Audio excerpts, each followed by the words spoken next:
Hey you guys, welcome to the Team Hardcore Trading Call. Today is Thursday, August 23rd. So we're like 3/4 of the way through the month, and no matter where you are in this month, it's not too late. I just had a coach ask me, is it too late to be inviting or too early to be inviting to my September challenge group? No, this is the exactly right time. You want to give yourself a good 2 weeks, 1 to 2 weeks to be inviting people to a challenge group or inviting people to the business opportunity. But definitely it's never too late. And especially if you're trying to finish the month strong, even if you feel like you maybe have been slacking a little bit in August, maybe because the kids are starting school. I don't know about you guys, but we started school just on Tuesday this week. And so everything was just kind of like crazy, trying to fit in all the last minute summer stuff. So if that's you and you're like, oh my gosh, forget August, I will just wait till September and then I'll start crushing it. No, start now.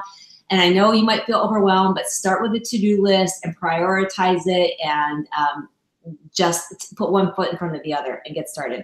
So today's training, super exciting, and I'm not going to make a whole bunch of announcements. I want you to check. I want you to get in the habit of checking your online office. So go into your online office and check the breaking news, because even if I do make announcements at the beginning of these calls, sometimes I can have my information a little bit off. So you want to always be checking the breaking news. And whenever you have questions about something very specific, like someone asked me about the military waiver recently, and things change. So I directed her to the FAQ, because that's where the official information is on everything. So you go into your online office, and you can do it straight from your phone. Go into your online office, click on support, click on FAQ, and then you just search whatever term it is that you have a question about, whether it be a challenge pack or lift 4 or 80-day obsession or recover, whatever it may be, you could search it there. Okay, so with that, I can see your guys's, I can see you're all on and saying, and Michelle's like, what's up, party people? And I can see your questions. So, and thank you, Laura. So don't hesitate if you have any questions. Today, our topic is the 5 levels of leadership. And our speaker, this is a topic where she is so strong in this topic. And so I really felt like she was the best person for this topic. Several other topics I feel she's the best person for as well, but we chose this one to just kind of narrow it down. Rachel Bodie started as a coach in just 2016. So you guys, she's only been a coach for 2 years, and she has just been crushing it. Of course, with anyone running, and I hope, Rachel, that you share your story. With anyone starting a new business and starting this business, it's overwhelming at first. And you don't hit the ground running. You hit the ground asking questions. You hit the ground learning. You hit the ground failing forward. And that's what Rachel was doing. And I knew that. I didn't single her out and be like, oh, I think she's going to be a rock star, so I'm going to give her a whole bunch of mentorship. No, she asked me questions. And that's how I know when my coaches are digging in, because they start asking questions. Because there's no way that you're going to go through all these trainings and not have questions. And so when I don't hear from coaches, I know that they're probably not digging in, or they're an independent worker and they just want to do their own thing at their own pace, which is cool too. But my point is, if you think that your upline isn't talking to you enough or whatever, maybe you're not talking to your upline, because anyone that talks to me, I talk back. But if I don't hear from my coaches, then I know they're not digging in. With Rachel, I was hearing from her all the time. She had a lot of questions, and I knew she was digging in. So with that, let me give you some of her stats and ranks and all that kind of stuff. It's really impressive. First of all, first and foremost, she is a mom of 2, and they are the cutest things ever. You should really follow Rachel on Instagram. Mom of 2, she's been married for 10 years. She is, get this, a former leadership consultant for Dr. John Maxwell for 14 years. And Rachel was able to retire her full-time job because of this business. So she came from the corporate world, obviously, very successful. She is now a qualifying 6-star diamond in her first business center. In her second business center, she's a qualifying 1-star diamond. That right there says a lot. That is not the norm. I'm not, so don't go comparing yourself. That is not the norm, but it is amazing. It's amazing. And I hope that you're ready to take notes on Rachel's training, because you're going to learn a lot, and you'll understand part of why she is where she is, and the discipline and the work that she does and the leadership that she shows. She's a 2018 elite coach. That's amazing to be an elite coach that early on in your coaching career. Almost unheard of. Success Club TED legend. And yeah, did I forget anything, Rachel? Are you there? That's amazing. So you guys, with that, please help me welcome Rachel. I'm going to present you to the screen, Rachel. There you are. There I am. Hello. Oh, wow. Gosh. So crazy when you hear all those things because here's the thing, you guys. I'm just a normal girl, normal mom like many of you. So I just appreciate the introduction, Janelle. I'm just so honored to talk on this call because, first of all, our upline, our leader is incredible. And these trainings that she provides to us are gold, you guys. And I will say, I remember being a new coach and feeling so overwhelmed, and I'm very organized and I've had papers everywhere. And I remember telling my husband, I just feel like I don't get this. There's just so much information. And so at nighttime when I was folding laundry or when I was washing dishes or all the things that we have to do, I had training in my ears. I had PD in my ears, personal development, constantly learning and failing. You want to talk about failing forward? I did a lot of that. But anyway, I want to talk to you guys today about how to develop leaders on your team. I'm really passionate about this, partly because I got to work under Dr. John C. Maxwell for such a long time, and to have him as your mentor, you are going to get passionate about this.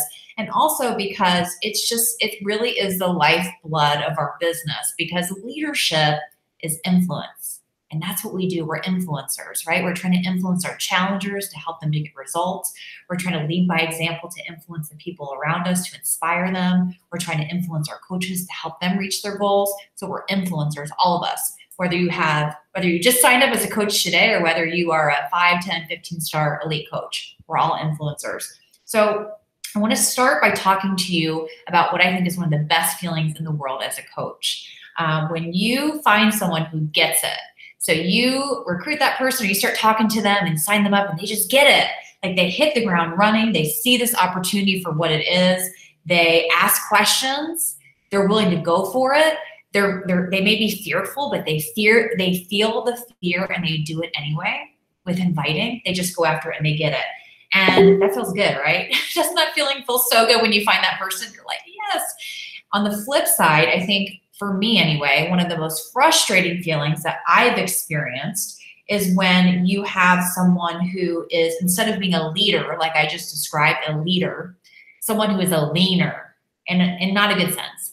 They're leaning into you and they're draining you. It's a coach who is not proactive. It's a coach who needs constant reassurance that really is draining you of all your energy. They're negative. They want your time and attention. They don't take action. And that's just the reality, guys, that you're going to have people on both sides of the coin. I want to come back to this concept, but I think it's important for you to kind of get that picture in your brain, the difference between a leader and a leaner. Okay, so I'm gonna get into the content here, but I want to share a little bit about my story because I think it's helpful to understand where I came from, to give you some context. So I started coaching in February of 2016. I did have an awesome job, an awesome role, but what was not awesome was the travel, being away from my family, and I really just felt like I was made for more. I felt like something was missing in my life. I felt like I was missing out on my kids' lives, and I was, to be really honest, I was drinking more than I should. I was eating not well. I was on the road all the time. And I was not happy. And so I sat down with my husband many nights, cried to him many nights. And I said, this is something's got to change. I can't do this anymore. And so I actually found Janelle on Instagram. I started following her on Instagram, and I didn't even really know what Instagram was. Okay, I just went on there to look at pictures, and so that's how that happened. So that's kind of cool, right? So I found her. I jumped into the business. I was inspired. I was excited, and I was ready to do it. I'm like, I'm going to be a top coach. So I went all in. Now, here's the scary, dangerous part. Because I was unhappy, I was leading from a place of almost desperation. I was so desperate to get out of my job. And I had a lot of conversations with my husband, who's also a consultant, about my team, because what happened was I wanted it for some of my teammates more than they wanted it for themselves. And that's hard too. Is that me that's going off there?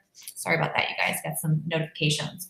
And so at one conversation we had, but we were about a year into the business, I realized that I did not have a team of leaders. I had a team of leaners. I had a team of followers, but leaners, and I was having to drag them along, and it was exhausting me.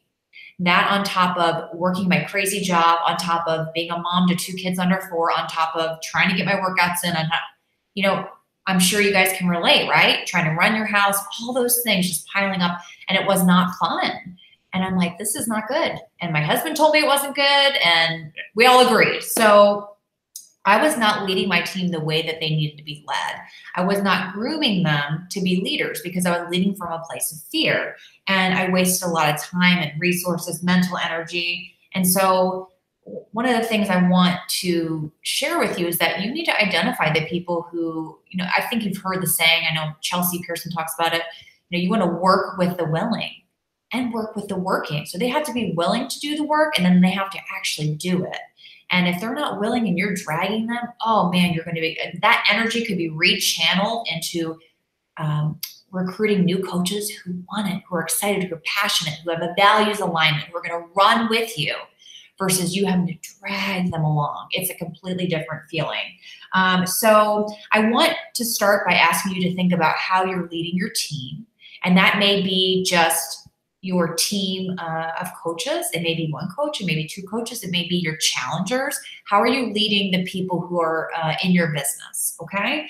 How are you interacting with them? Are you setting business hours? Are you available at all hours? That was one of the things that I felt like I had to constantly be on. And that was causing some burnout for me too. Are you looking up information for them that they can go find, or are you pointing them in the right direction, right? We want to teach our team, our coaches, and even our challengers in some sense, give them third-party resources, point them in the right direction. You be the resource to resource them, but you don't have to go do all that for them, right? You want, just like with our kids, we want to teach our kids how to be responsible and how to be self-sufficient. So first things first, I want you to think about not just how you may need to change how you're interacting with your team, with your coaches, but I want you to think about who you're investing in. And that's what I want to talk about today. I'm going to share this leadership model with you.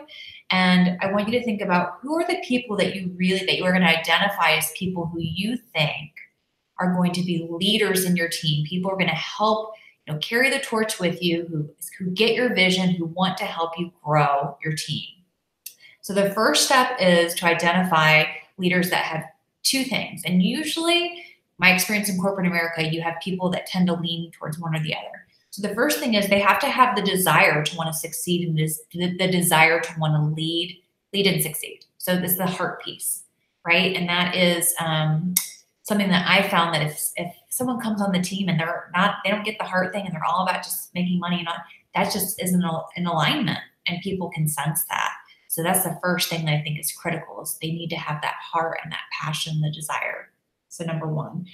On the flip side, they need to be willing to hustle, right? They've got to be willing to work and sacrifice and fail forward, which is uncomfortable. All the while you're pouring belief into them, you're supporting them, you're speaking truth into them, but they have that balance of those 2 things. The hustle's got to match the dream. So as you're thinking about the coaches on your team, I want you to think about what's called the Pareto principle. The Pareto principle is also called the 80-20 rule. And basically what this 80-20 rule is all about, maybe some of you have heard of it before, is that roughly 80% of the effects come from 20% of the causes. And this goes for anything. So let me explain. So 20% of your effort is going to produce 80% of your results. 20% of the coaches on your team are going to produce 80% of your TV or your success. So it's about identifying who that top 20% is on your team and investing in those intentionally. Now, I'm not saying don't invest in the rest of your team, just kind of like leave them by the wayside. The best thing that you can do for everyone in your team is to lead from the front, lead by example. And I mean, that goes without being said, right? If you want your team to be recruiting 15 coaches a month, you need to be doing at least that. If you want them to be hitting SC 5, 10, 20, 50, you've got to lead from the front. But the reason why you want to invest in this 20% is that when you invest in a follower, you invest in a coach who wants to do this, but maybe they're not going all in, there's a one-to-one impact. But when you invest in a leader, when I invest in someone who I know is going to, or who I believe is going to be a diamond, 1-star, 5-star, I know that she's going to have a multiplying effect. So she's going to impact and create an organization that's going to impact hundreds. And so there's a multiplication effect that happens. So for me, I want to be able to invest in leaders because those leaders are going to invest in so many versus one-to-one impact. Hopefully that makes sense. I can't see you guys, so I'm not used to that. Just to follow up on that point, you want to identify your 20%, invest in that 20% with this process I'm going to share with you. And for everyone else, be the coach that you want them to be. Be the type of coach that you would want, right? So those are kind of the two dynamics that are happening. So let me share with you this framework that I'm really excited to share because it's a very simple how do you influence people? Leadership is this thing that's kind of like scary and people think you have to be like a CEO or have all these people under you to lead. And that's not the case at all, you guys. It's actually very basic.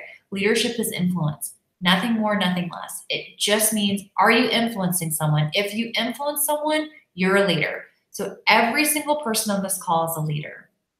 You are leading your children. You're leading your spouse or significant other. You're leading people that you see on the street.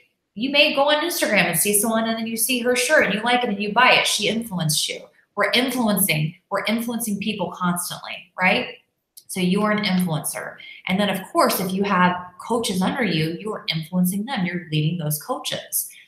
So this framework I'm going to teach you, I would encourage you to think about your top 20% as we go through it, but you can use this framework to improve your influence or increase your influence with anyone, including kids, including your spouse. I mean, this model works anywhere. It's principle based, meaning that whether you believe it or not, it's the reality. It's like gravity. You don't have to agree with gravity, but if you step off the side of the roof, you're going to agree. So it's the same thing with this. This is principle based. Okay, so I am going to share my screen and hopefully this works. We tried it before and it was a little wonky. So let's see, I'm going to share here. I'm going to get this guy there. And I'm going to make this big. I do see it right now, so this is good, Rachel. All right, woohoo. Got it. And hopefully that makes it nice and big for you guys. Okay. Yes, beautiful. Awesome. Okay, cool. So this is the John Maxwell PowerPoint. Don't tell John Maxwell. No, I'm kind of joking because I've presented this many times. But so I want to take you guys through this framework, and we're going to start at the very bottom. We're going to start at level 1, and so like the name implies, it's 5 levels of leadership. And basically, with every relationship you have, you can think about it as you have different dynamics with everyone, right? You're going to be on different levels with different people at different times, dependent upon what that relationship's like, dependent upon lots of things. So I'm going to talk about that. So the bottom is where we all start, okay? Bottom is level 1. Level 1 is the position level. This is where people follow you because you have a title. So they come in new into the business and you're their upline, so they follow you. and that's pretty much it, you guys. And this is the beginning of your leadership journey with them. Now, the upside of level 1 is this. This is where you get to shape and define your leadership. So we become someone's coach, right? We help them get results. We help the coach get started right. We help them rank advance. We begin to define where we are in the business. We're showing them the ropes. So we get to decide what type of leader we're going to be. And you may be able to look at other leaders like Janelle or other, really leaders who have been just incredible in the business. And maybe you want to emulate some of the things they're doing. Or maybe you've been led by someone who is not a good leader. And so you're going to do the opposite. You're thinking, I'm not going to do the things the way that they led me, but you get to determine it at this level. Now, the downside of this level is this is where people follow you because they have to, so to speak. Now, our business is a little different because, we're all essentially independent. We all have our own business. You don't really have to follow anyone. But when you're a brand new coach that's recruited in, you're their upline. They're going to look to you because they don't know left from right. You know, when you come in, you don't know what's going on. So it's really important that you move from this positional leadership to the next level, because the downside of level one is the idea that people follow you because they have to. If people think that you're only in it for you, you will lose influence very quickly, right? If they think that you're more important, or that if they sense that you don't care about them, you're not going to have influence with them. And you guys, the way that we're going to help our people succeed and the way we're going to be able to lead our people is if they know that we do care. And so that's why you know, this is a place we all have to start, and this is a place we all want to visit, but you do not want to live here. You want to get out of level one as quickly as you can. And so you want to go to level two, which is the relationship level. Ooh, wrong way. The relationship level is where you go from people are your coaches are following you because you're their upline, to they actually want to follow you. At this level, you're creating relationship. You're creating influence through relational chemistry. Maybe you've had a getting started right call. You're getting to know them. You're getting to know their why. You're getting to know their values, what their goals are for the business. This has nothing to do with the fact that you're their upline, but everything to do with the fact that they believe you care about them. And so you're building trust at this level. And this is huge, you guys, because trust is really the currency of leadership. If you don't have trust, you don't have a relationship. And so this is really, really important. That's why I think a getting started right call in some shape or format where you get to know your coach's goals, it's really important, because I believe our goal as their upline is to help them reach their goal. It's like that Zig Ziglar quote, if you help enough people get what they want, you get what you want. And it's an awesome, fun time too, because you're serving people in the process. So this is the level where you're going to get really good at developing relationships. You guys, hopefully you guys have a notebook, because leaders take notes, but this is a good thing. This is a good time to pick up your pen. There are 3 things that relational leaders do really well. The first thing is they listen well. They listen. And I don't mean they listen to respond. They actually listen. And they take their leadership cues by listening really well to what their people are saying and what the people are not saying. You know, it's kind of like being able to read in between the lines when you know something's maybe not quite right and someone's stressed out and they're saying all the right things and they're on the team call. But like I have a gal who just started back to work, and she is stressed. She's one of my new diamonds, and she's on the call smiling, you know, everything's fine. But I messaged her because I sensed something wasn't right, and she's having a tough go of it. So it's understanding that and being able to pick up on that. So number 1, relational leaders listen really well, and they pick up on the cues from their people. Secondly is that observation. So they're conscious about where their people are and what they're doing. Like I said, I saw her on the call, I saw her there, but she seemed distracted. I knew she started back to her job. She had kind of just this look. And so you have to be observing and seeing, you know, just being aware of what your people are doing, where they may be struggling. And then thirdly, this is so key, you guys, so key. They're learning. Relational leaders are always learning. John Maxwell brought a notebook everywhere he went. I mean, he sat down to talk to me, bring a notebook. And I'm thinking, is he going to take notes for me? Because it was just crazy. But he's a learner. And I have had the privilege of being around a lot of really incredible thought leaders. And they're learners. They're constantly asking questions, you guys. So get in the habit of asking questions. Get in the habit of learning. That's kind of what Janelle was saying before. That's what it's overwhelming in the beginning, but you just, you know, you buckle in, you tell yourself, I'm going to be here in a year. Because in my mind, that's when everything really starts to take a turn. You're like, okay, I get it. I'm getting momentum. It's all starting to make sense. And then, you know, it can really take off for you. So they're listening, they're observing, they're learning. And as they're doing these things, you guys, they're serving and they're helping their people reach their goals. And they're not just serving because they have to, but because they have a heart to. Like, they genuinely want to help people. Janelle is a relational leader. I mean, well, she's many of these things, but it's obvious that this is something she's passionate about. This is something where she genuinely wants to help people. And we get a sense when we talk to people, you know, if they have that in their heart or if they don't. And I think that this is just a critical level that you really have to be able to embrace. So if you're going to grow as a leader, you have to go beyond level 1. So you begin to develop the relationships with your people at level 2, but you cannot stop at level 2, right? Because we're a business and you can't just be relational. You have to be able to produce results too. So let's go to level number 3. And level number 3 is the production level. So this is where things are happening, right? This is where your team, you're helping your team hit Success Club. You're helping them rank advance. You know, this is all about results. But here's the deal. This is about you producing as a team. This isn't just about your results, right? Because your results are your results. This is about producing with and through a team, because this is leadership. So there's a lot of different characteristics of leaders at level 3, but one of the biggest ones is it starts with you guys. You have to produce by example. You've got to show people that you can do it. You can't give what you don't possess. So you're showing them how to be productive. You're showing them that you're doing lead generation or call to action posts, you know, twice, 3 times a week. You're on Insta stories. You are running sneak peeks. Again, you are acting as if the coach you want them to be. You're doing all those things. Because the greatest motivational principle in the world, hands down, is people do what people see. Not what you tell them. Think about our kids. They're going to do it. Sometimes they do things, you're like, oh, where'd they get that? And then you think, oh, darn it. Okay, they watched me do that. Same thing goes for your team, you guys. They're watching what you're doing. So if you're telling them do X, Y, and Z, and then you're not on Insta stories, or you're not posting, you know, transparently, or you're not a product of the product, you're not drinking your Shakeology every day, they're going to see that.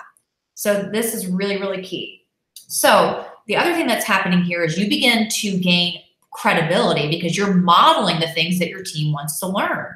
And as you begin to model that and become productive, something really cool happens, and that is you start to attract fellow producers. The law of magnetism is what John calls it. You know, we attract who we are, not what we hope to be. You're going to attract who you are. So if you look around and you don't like, you know, what you see on your team or in your life, you need to reevaluate. You need to look in the mirror. And I know that's a little tough love, but I've got to do it constantly, you guys. As I grow in my business, you know, I come up against roadblocks and think, okay, how do I need to grow through this? What do I need to do to change? I think so often we look outside ourselves for a solution, but oftentimes it's, you know, starts with us. So basically on this level 3, who you are as a leader is who you're going to attract to your team. And you know, the cool thing about this level too, one of the best things is at this level, you begin to create the big mo. You start getting some momentum, and momentum is a leader's best friend. This is where, you know, things start looking better because things start rolling along. It becomes easier to grow. It becomes easier to lead. It becomes fun because you're winning, you're high-fiving, things are happening. Okay, so next week we're going to go to level 4, and I'm actually going to show you guys level 4 and level 5. Oop, hopped ahead. Oh well, there is no level 5. I'm going to show you level 4. This is the people development level, and then I want to be able to see. I want you to see me because that is a lot of looking at a PowerPoint as I'm talking to you guys. So hopefully you can see me again. So level 4 is the people development level. And my cleaning lady is here. Janelle and I were joking that it always happens when we're on a call. So if you hear a vacuum cleaner, that's what that is. Thank you, Beachbody. Anyway, so level 4 is the people development level. And this happens here at Beachbody. This happens in corporate America. This happens everywhere. We're like, awesome. We recruit someone in. We build a relationship, level 2. We get them to produce level 3. Awesome. You guys, it can't stop there. If it stops there, you stop growing. The next level is we got to teach our coaches how to replicate that, right? We want to equip them to create what we've created. We want to teach them how to build a team of leaders themselves. So that's what this is about. This is where sustainability happens. This is where you build a team of rock solid leaders. So let me just share with you 3 quick thoughts on developing people. I think these are really practical and really on point. And this is straight from John, so that's why I can say that. So the first thing, key to developing leaders, to developing good people, is recruitment. And this is where your avatar comes into play. You want to know like who you're targeting. Who are you trying to recruit? Who are you speaking to? The better the person that you bring in the door, the easier it's going to be to train them, right? And I mean better in the sense of more of a fit for what your culture is, for what you're looking for what your avatar is. When I say avatar, I mean what makes you you. Our team does a color wheel, whatever those, top 5 things about you. I'm a mom, and I love yoga, and I'm into fashion, and I also love makeup, and I'm into babe maintenance with the lashes and the nail. Whatever those things are, you want to intentionally attract those people into your business and recruit those people. So that's the first step to developing people, is be very intentional about who you're bringing in the door. And there's a lot of ways to do this. Some coaches recruit these crazy number of coaches. And I was on a call with Ali Tessitore, who's a new superstar diamond. She recruits 10 to 15 coaches a month. So it's different for everyone. There's no right or wrong way to do it. But I do think it's very helpful to know what you're looking for. Step 2, or number 2, is positioning them. So helping your coaches understand what they're good at. What are their strengths? Where do they need some help? Maybe they're really good at social media, but they need some tweaking on being able to do a stronger call to action. Maybe they need some help with recruiting. One of my goals for my team is to identify what my coaches' strengths and weaknesses are and help point them in the right direction, resource them, equip them with things that are going to help them to grow. And then the third piece is equipping, and this is mentoring. So to back it up on developing people, step 1 is recruiting well. Step 2 is positioning those people, helping them understand where they're good and maybe where they're weak. And then step 3 is equipping them or mentoring them. And let me give you an example of how you could do this, like in a sneak peek or glimpse into coaching, all right? So step 1 is I do it. So I would encourage you, I know it's really scary, to do a sneak peek. I did my first sneak peek 2 weeks into the business, and I almost threw up. It was really not good. I went back and looked at it, and I'm like, oh my gosh. But you guys, you're not going to be an expert the first time you do it, ever. So start now. Start now. And you're going to get better and better as you go. And just do it. Just pull the trigger and do it. Trust me, you're going to be so glad that you did. I know it's scary, but you have to do it. So let's say you do your sneak peek. That's simple, because again, you can't give what you don't possess, right? And so you do that. You do your sneak peek, and then step 2 is you do your sneak peek and you bring in your coach with you. And now I'm bringing, let's say that I'm your coach. So I'm going to bring you into my group with me. We're going to spend time together. I'm going to mentor you. I'm going to coach you. You're going to watch me. You're going to ask questions after the fact. Usually I do this in a group setting. So we're on a thread and people ask questions. What did you do here? Why, that kind of thing. And you're going to observe, ask questions. But now the next step is we're going to turn the tables. So I'm going to be with you, but now you're going to do it. And I usually give my coaches one snippet. Like we do a 3-day sneak peek and I give them a section to do. So I'm going to be on with them. They'll go live. I'll be there. So if I need to chime in or add anything, great. I'm going to give them feedback after the fact, and they're going to practice. So they'll practice that, and maybe they go off and they do some on their own. They come back and practice with me. Well, then step 4 is they do it. They do it on their own. They don't need me anymore. In fact, I had a coach that just messaged me that she's like, I'm starting my sneak peek. I'm just going to do it. So she's done a few with me and she's going off and going to do it. And she's bringing one of her coaches with her. And I'm like, yes, that's exactly what we want to have happen. It's exactly what we want, is we want them to leave the nest. We want them to do it on their own, because she can do it. She's equipped to do it now. So, and again, I can't stop here. Can't stop it just where she goes and does it. It has to be where she then takes one of her people and she does the same thing. So I asked her, okay, so you feel comfortable doing this and bringing Olivia with you, and you're going to show her exactly how we did it, right? And she said, yes. And I'm like, this is awesome. That is how you mentor. That's how you equip. You do it, or I do it. I do it and you're with me. You do it, right? And I'm with you. Step 4 is you do it on your own. Step 5 is you do it and you bring someone along with you. Does that, oh gosh, I was going to ask, does that make sense? But I'll have to chime into the comments at the end. It makes sense. It makes total sense, Rachel. I'm used to being on a Zoom with interaction, and it's kind of like. I should have given you the link so that you could see all their comments, but yeah, they are loving this. Okay, so it's perfect. Awesome. Okay, so that's level 4. Level 4 is the reproduction level. And you guys, that not only is this where financially you're going to have tremendous income, but you're going to have tremendous impact. You're going to have fun. You're going to have people around you who are your people, who are you're succeeding together, you're impacting. It's awesome. Awesome. And then there's level 5. And level 5 is the pinnacle level. This is the level where the key word here is respect. And it's, you have done it so well for so long that people just follow you. And actually I use Chalene as this example. She calls it a lifer. This is a lifer. This is someone who Chalene will say something and people will say, okay.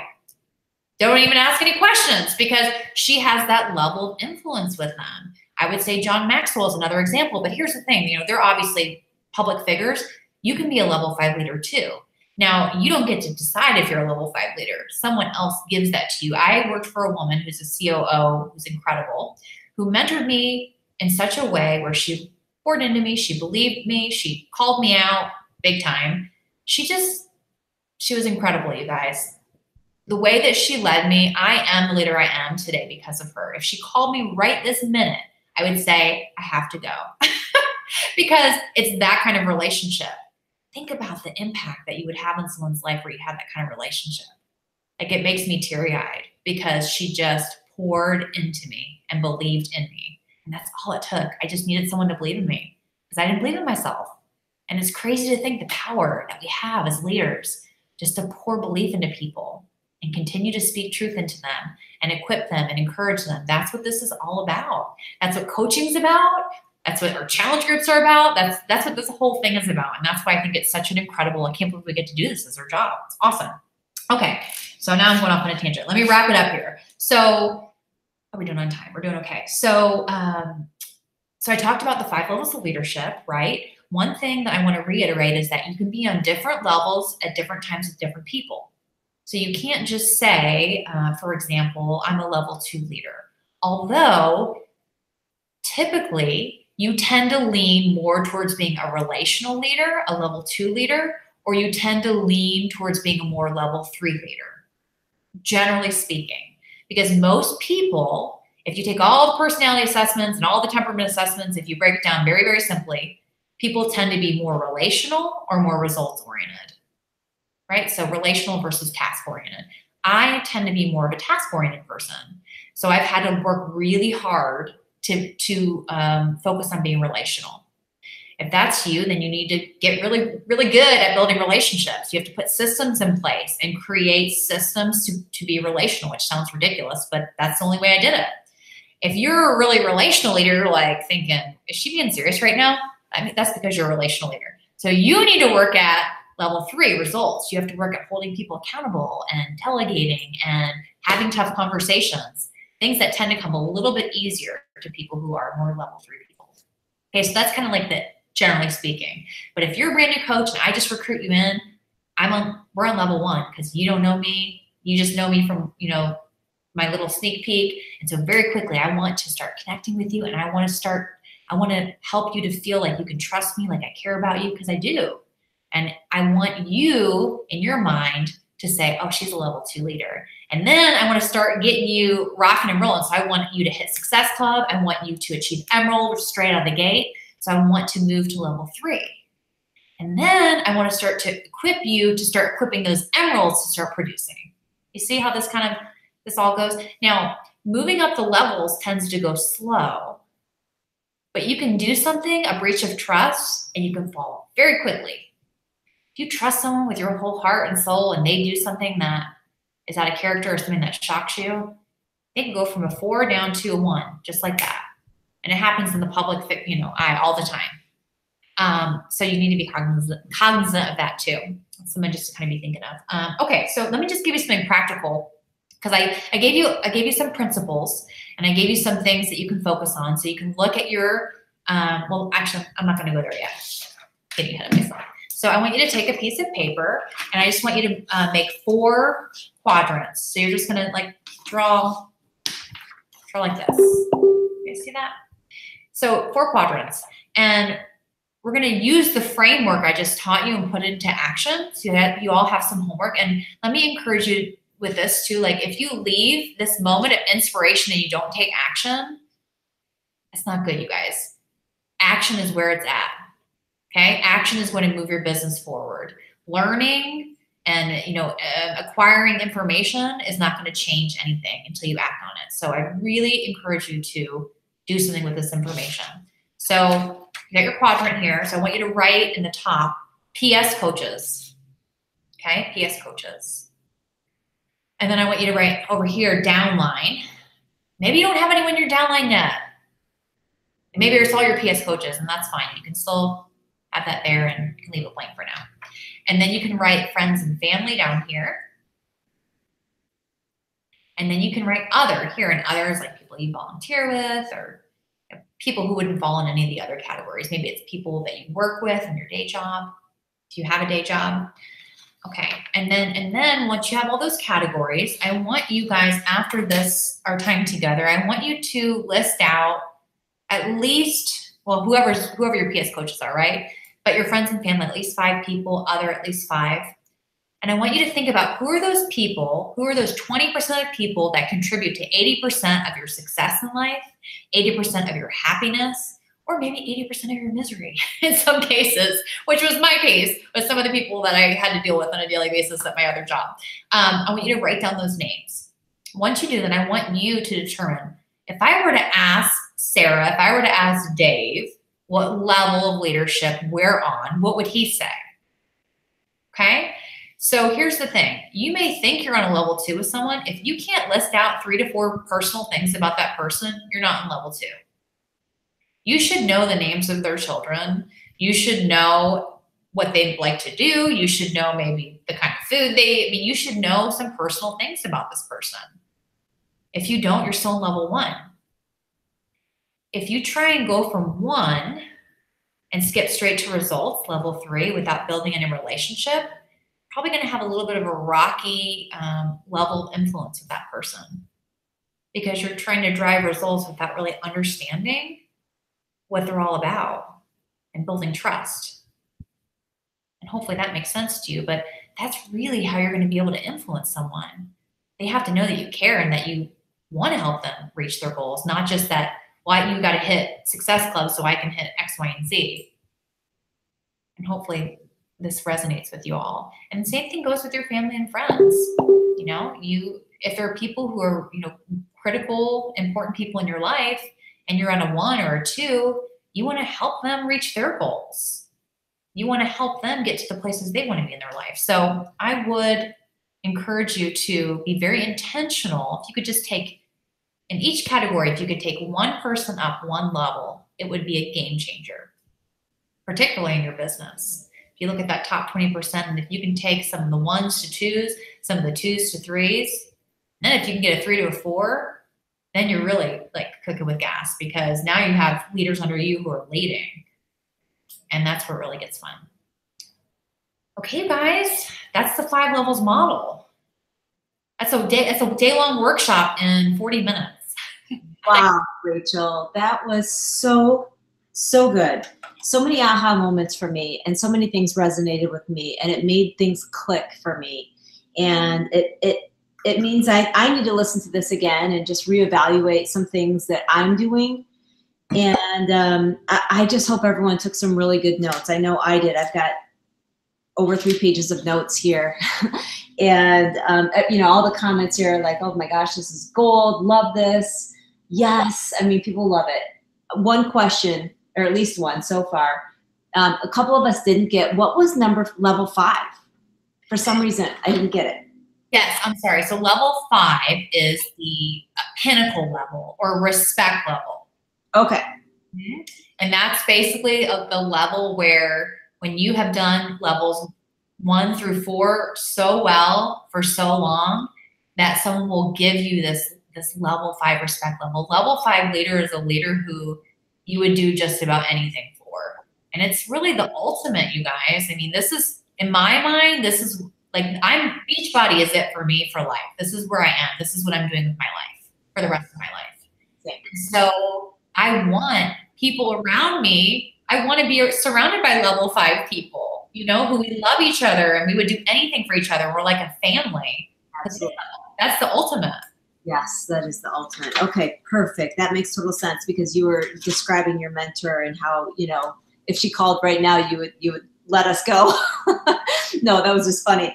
But seriously, such great information. So interesting. I think we all love John C. Maxwell, and this information just is so relevant to our business and everything we do. And I love how you related everything to the specific things we do as coaches. because it really shined a light on a lot of things that I do or have done in the past, and why some things are working really well and why some things need improvement. And it really made some things click for me. I love how you said, if you send the message that you're in this for yourself, you lose influence. So, so true. And I love how you said that leadership is influence. And that is a conversation that Shalene and I actually had. It was a couple of years ago, and we were talking about, the coaches that have a lot of success. And I was saying how, I am constantly analyzing why is it that I can sometimes have two people who have similar levels of discipline and work ethic and activities in their business, yet one is succeeding much faster than another. And I'm always just analyzing, what is that? And what I said to her that day was, I said, you know what it is? It's influence. Yeah. And that was really it. And so I said to her, I said, I need you to do a call for me at some point on influence. And I think she did end up doing a call. I forget if we actually called it that, but you just pinpointed a lot of that, broke it all down basically, because it does come down to influence, because we can tell people to do this, that, and the other thing until we're blue in the face, and then go, why are they not doing it? Or why do they not get it? Or why am I not able to influence them? And I just think what you said just really boils it down. I'm so glad. And I'll tell you guys what, on that point, here's the cool thing, you guys. This is the thing that I like, because I'm like very black and white. You have leadership you're not a born leader. I mean, some people have some natural born skills, but you can learn to lead. Yeah. Everything I just shared are skills that you can cultivate. And I shared this on the champions page, but you lead where you're strong, you work where you're strong, and where you're not strong, you team, or you put a system in place where you're weak. So guess what? My success partner, Kelsey Shackley, she is uber relational. She's a freaking rock star, you guys. I mean, holy crap. Like she just blows me away. She's so good. She's so good relationally. And I mean, she produces results too, but she leads more relationally. And I am not naturally that way. So I take my cues from her relationally. I'm like, oh, she's making it fun. I'm not good at that. I need to do that. Because but see, this is what we need to do, is this is why success partners, I think, are really key, is teaming up with people. And I have a few success partners actually, teaming up with people who maybe you're opposites. Mm-hmm. Learning from them and putting systems in place for your week. I have a system. I just messaged all my coaches today, checked in with all my top coaches who are on my dashboard, everyone who has Success Club points on the board, because I have to be intentional about building relationships. Because again, to build influence, you have to have a relationship and connect with that person and meet them where they're at. Because if they think you don't care and all you care about is Success Club, which I don't, I do care about them. I want them to know that. And by doing that, then they're more bought in, you see? So it's this whole cycle. Absolutely. And I'm glad you brought that up, because, earlier in kind of laying the foundation for this whole call, you talked about investing in those people that you see are the willing, working with the willing. And I'm sure that some people were maybe newer coaches or maybe even veteran coaches were going, okay, but what does that mean to invest in them?